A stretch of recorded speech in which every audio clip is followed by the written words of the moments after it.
আজকে আমরা দেখব কিভাবে একটি পিকচারে কোনো একটি অংশ ক্লোন স্ট্যাম্পের মাধ্যমে উধাও করে ফেলা যায়। আমার সঙ্গেই থাকো।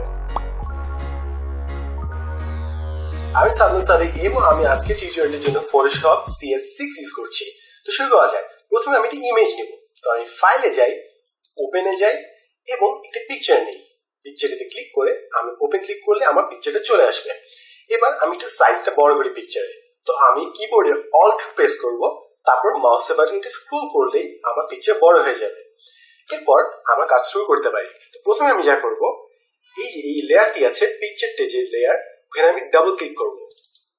এরপর ওকে ক্লিক করলাম, তাহলে আমাদের লকটা চলে গেল। এরপর আমি লেয়ারের উপর ক্লিক করব, তারপর আমি কিবোর্ডে Ctrl+J প্রেস করব, তাহলে আমার ডুপ্লিকেট হয়ে যাবে একটা। কারণ আমি যখন ইফেক্ট করব তারপরে যেন আমি মেইন ফাইলে চলে যেতে পারি। যদি আমি কোনো ভুল করি আমি যেন তবুও আমার মেইন ফাইলটা নষ্ট না করি। তো এখন আমি উপরে ফাইলে কাজ করা স্টার্ট করব।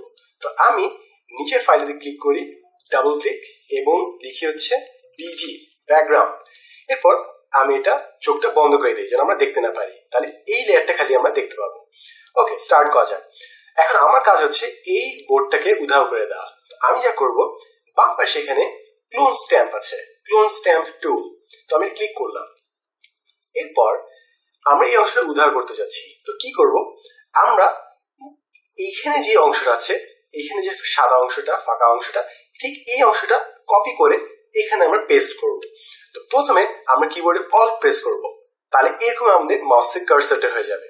তারপর আমরা লেফট মাউসের বাটনটা একবার ক্লিক করব।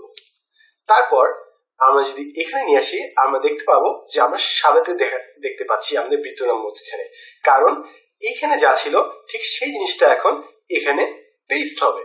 তো আমি এবার মাউসের বাম পাশে বাটনটি ক্লিক করে একটু ড্র্যাগ করি, তাহলে দেখতে পাবো এইখানে যা ছিল ঠিক তাই কপি হয়ে এখানে পেস্ট হয়ে যাচ্ছে এবং মিশে যাচ্ছে সাথে সাথে। এরপর আমি পুরোটা করব না, কেন? কারণ পুরোটা যদি আমি এভাবে করি তাহলে বোঝা যাচ্ছে যে এখানে একটু গ্যাপ রয়ে গেছে। তো আমি অ্যাকুরেট করার জন্য যা করব, এখানে নিয়ে গেলাম, অল্ট প্রেস করব আমি, তারপর এই জায়গাটা আমি কপি করলাম মাউসের বাম পাশে বাটন দিয়ে ক্লিক করে। তারপর আমি একদম ওই লাইন বরাবর আমি ক্লোন স্ট্যাম্পটা চালিয়ে গেলাম এবং আমাদের নৌকা উধাও হয়ে গেছে ইতিমধ্যে।